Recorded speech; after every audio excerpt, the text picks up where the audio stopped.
viewers, thank you for joining us on this week's episode of Crime Watch, a program that is meant to cement our relationship with you members of the public. My name is Onisisa Sivanda. The Zimbabwe Republic Police periodically trains provincial and district commanders for effective execution of duties.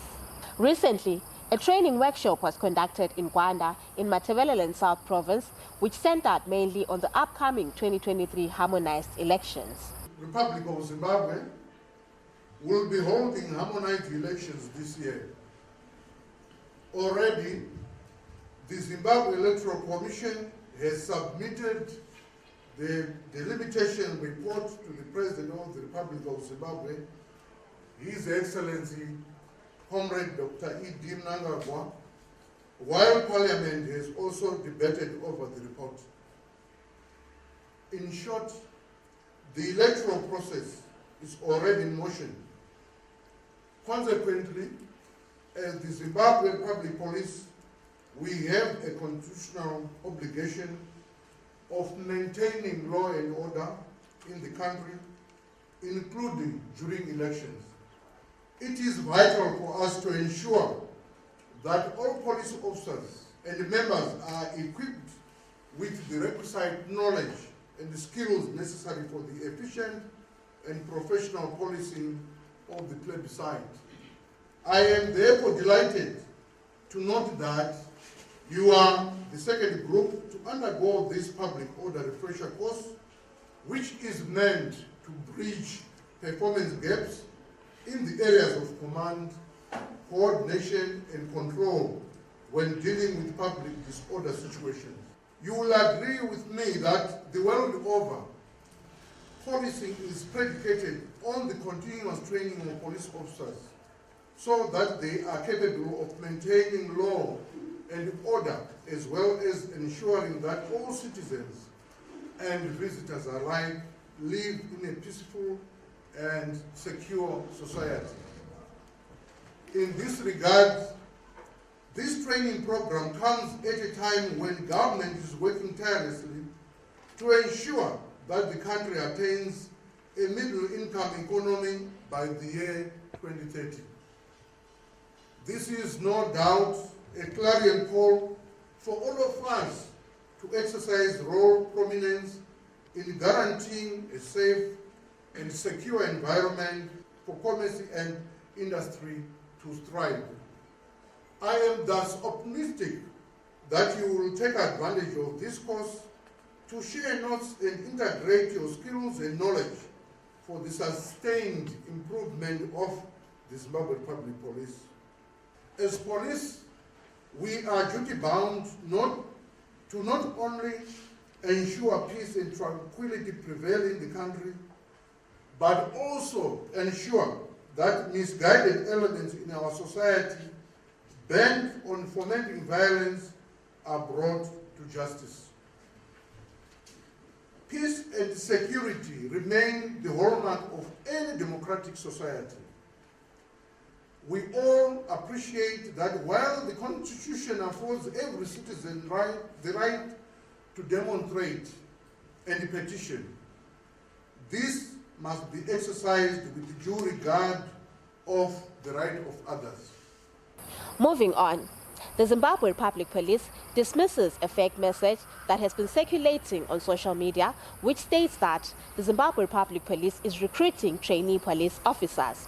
Let us hear more from the ZRP National Spokesperson, Assistant Commissioner Paul Nyati.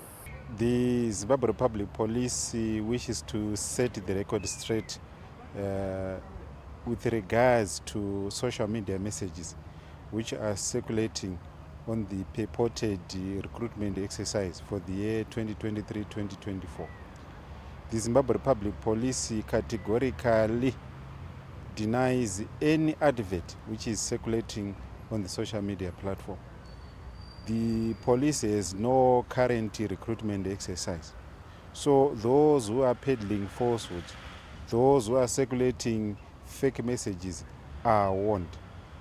If there is going to be a recruitment exercise, the police will accordingly advise the public through the appropriate channels.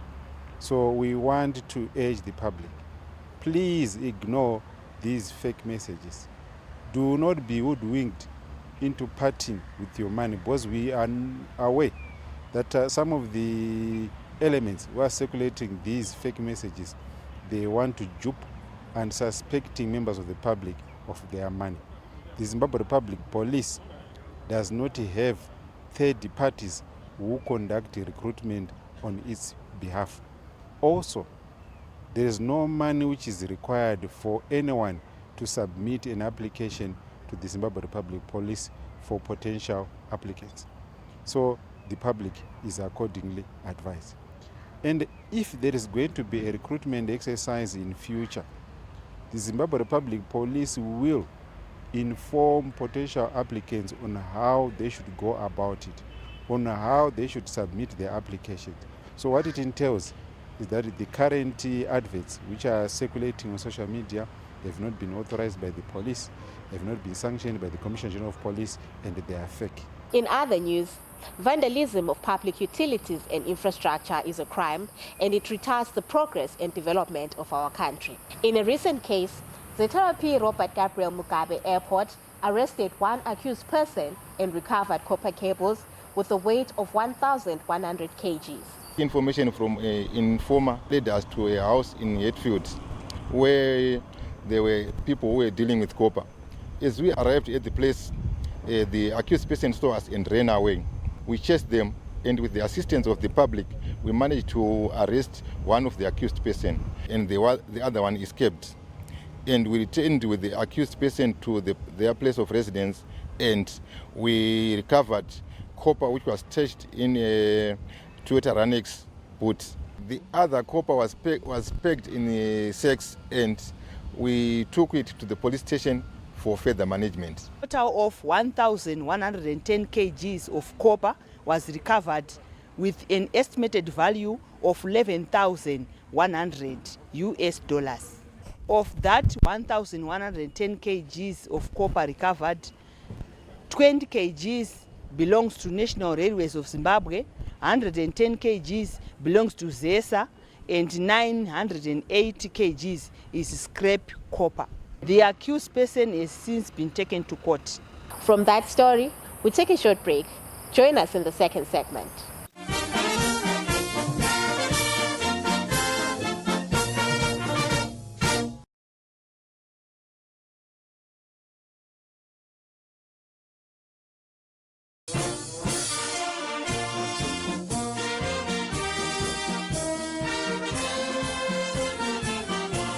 We are in the second segment of Crime Watch.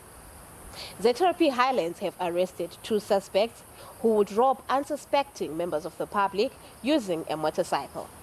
The officer in charge crimes at Therapy Highlands gives us the details. We received a report of robbery at Therapy Highlands where a certain woman was robbed by two people who were riding on a motorbike. They stopped. One of them produced an okapi knife, pointed at the woman and threatened to stab her, requesting for valuables from the woman. She took her ITEL phone and handed over to the accused persons and $5 US. Then they sped off from the scene. Then a report was promptly made to the police. The same accused persons robbed another woman in the same area.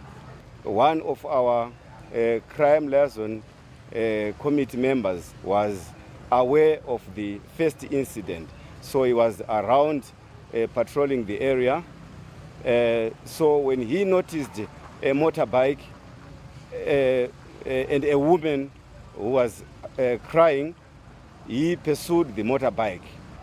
They sped off towards Emerson Dambuzo Mnangagwa Road, going towards the city center, whilst our crime liaison committee member was following, monitoring their movement. We pursued the motorbike up until we reached Old Enterprise Road. The assailants started traveling on the wrong side of the lane. As we continue to pursue them, they went on and caught up to Emerson Mnangagwa Road, and we continued pursuing them, pleading with them, asking them to stop, but they refused. We pursued them up until we reached Samora Machel Avenue and continued pursuing them until they hit a curb on Cumberland and Samora Machel and lost control of the motorcycle and had a head-on collision with a Mercedes-Benz, and their motorcycle threw a few meters from the accident scene, and that's where we made the arrest. Investigations carried out so far have established that the two accused persons has done some similar cases in Harare, in areas specifically. As of now, we have noted ZRP Meborin has got a similar case that they are handling, and ZRP Maubra. I want to warn criminals and those who would be criminals that members of Zimbabwe Republic Police will not rest until all criminals are brought to book. Moving on to traffic safety issues. The Traffic Safety Council of Zimbabwe partnered the Ministry of Transport and Infrastructural Development and other relevant stakeholders to host the National Road Safety Indaba. The Indaba will guide our efforts in making our roads safer during this year going forward. Significant progress made during the previous year Emergency Roads Rehabilitation Program has laid the foundation for accelerated action to complement safety vehicles, appropriate drivers' attitudes with good infrastructure. The ultimate goal of this National Road Safety Indaba is to reduce carnage, traffic fatalities, and serious injuries on our roads. In most cases, the deaths and injuries associated with road traffic crashes are attributable to drivers. Indeed, mitigation can also be achieved through proper driver education and employment of safe driving practice. These practices include driving within the speed limit, refraining from the use of mobile phones, refraining from street racing, and overtaking in driving situations where it is unsafe to do so. I therefore urge drivers to have the preservation of human life at heart every time they switch on their engines. Through collaborative efforts between stakeholders here present, we can find new and creative ways to make decisive interventions in this regard. We simply cannot continue using the same tactics that have had limited success in the past, hoping to achieve different results. I challenge all the stakeholders here present to embrace this opportunity presented by this Indaba to deliberate on issues to tame this disease of road carnage that is destroying our youth, families, and future. Government is in the final stages of operationalization of the Road Accident Fund. The current legislative reforms I've already alluded to will also provide for the formation of a no-fault road accident fund, which we are targeting to be operational this year. This will be situated in an amendment of the Traffic Safety Act. The legislative reform initiative I have alluded to is also covering issues related to registration and monitoring of driving schools. Introduction of the penal point system for drivers who flout road rules, unveiling of corporate veil in a manner that will allow owners of public service vehicles who authorize or turn blind eye to drivers who do not meet the minimum driving prerequisites for that grade. We believe that this is tantamount to criminal negligence, which should be treated as such, and very tough penalties should be meted to such minded people. Working in glove with the Traffic Safety Council of Zimbabwe, VID, and NRZ in a bid to reduce the risk of traffic-related crashes and injuries in our country. Various joint road safety campaigns, also including ZRP, have been conducted, covering schools, highways, public transport, urban and marginal areas. These campaigns are in line with improving road safety with the targeted vision of preventing 25% of road traffic deaths and injuries by 2025. As ICZ, what we've realized is, and this is a big problem for all of us, is that there's a lot of uninsured drivers. This has resulted in ICZ paying claims for drivers and operators who are not insured. This has a very big impact on the pools that are collected, and also has an impact on the work that we need to do as the various institutions to protect the people who are using public transport. There are a lot of initiatives that we're doing. I think they span from rehabilitating the Rua pool, hydrotherapy pool, to donations of ambulances, together with a lot of work that we're doing with traffic safety to conscientize the public of road safety and what they need to do when it comes to road safety. As Traffic Safety Council working with Ministry, one of our key result areas is reduction of road accidents.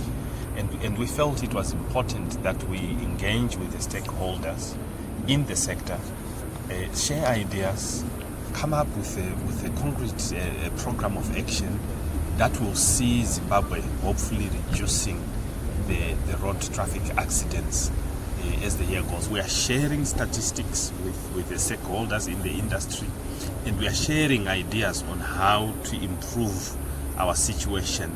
That's why you see an array of stakeholders, the various operators associations, practically all of them that we could name and find are here, so that we talk about such issues.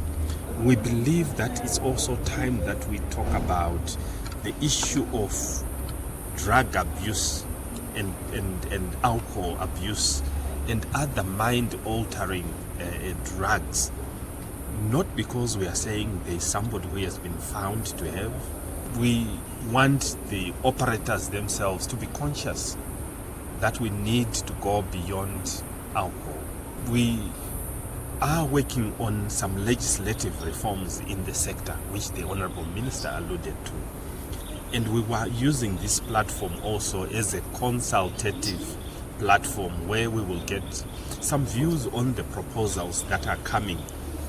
For example, on the transformation from Traffic Safety Council to agency, the enforcement powers that will be given, strengthening legislation in relation to use of communication devices when one is driving. It's such issues, we believe this is the time to talk about them.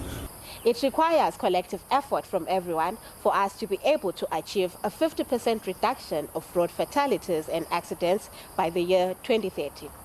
We'll take a short break. Join us in the third and final segment.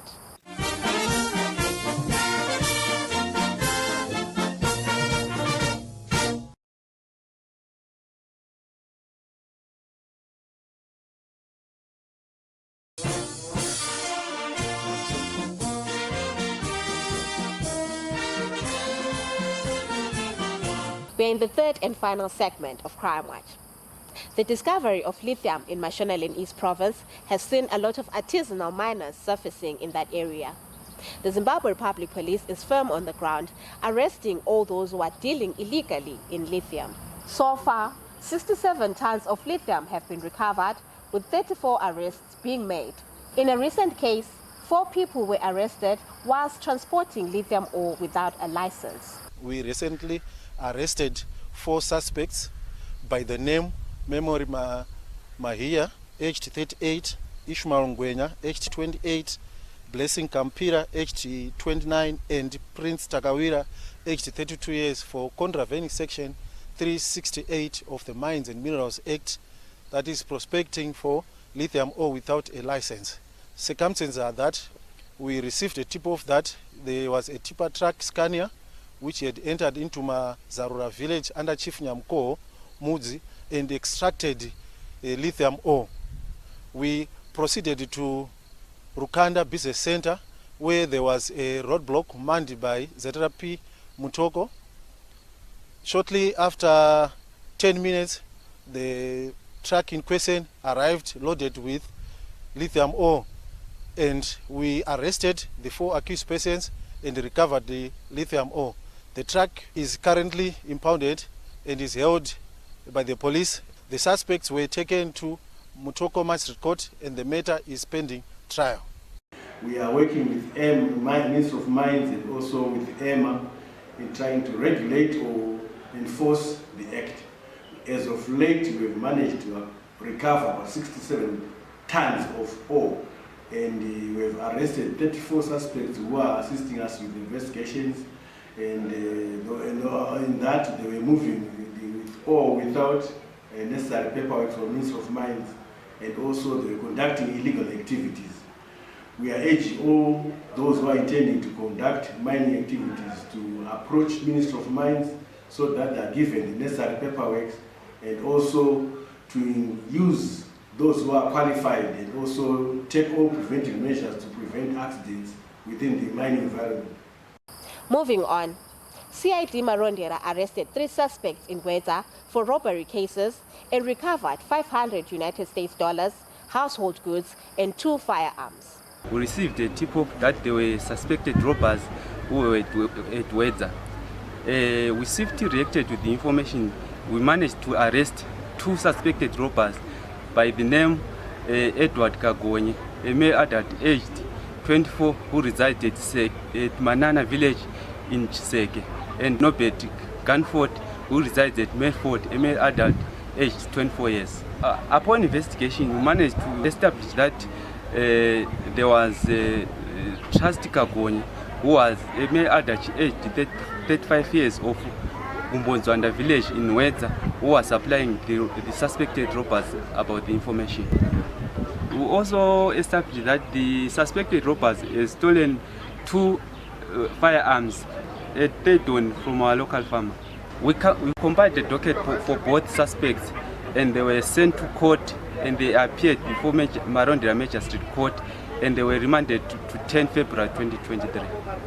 Before we come to the end of this week's episode, here are some people on the police wanted list. Zeterapi Chinoi Rural is looking for evidence Makisi of Makurekure village, Chief Makonde Chinoi, for a case of rape.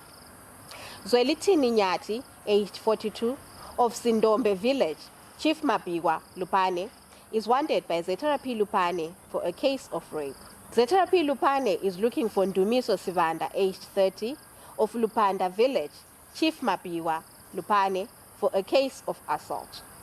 Anyone with information that may help in the location of those people can contact any nearest police establishment or contact us on the following details. Our National Complaints Desk number is 0242 703 631. Visit our website www.zrp.gov.zw or email us on feedback@zrp.gov.zw. You can also link with us on our Twitter handle @PoliceZimbabwe or our Facebook page, Zimbabwe Republic Police. If you miss any of our Crime Watch episodes, you can watch them on our YouTube channel, Zimbabwe Republic Police. This brings us to the end of this week's episode. From me, Onesisa Sivanda, and the crew behind the scenes, pleasant viewing.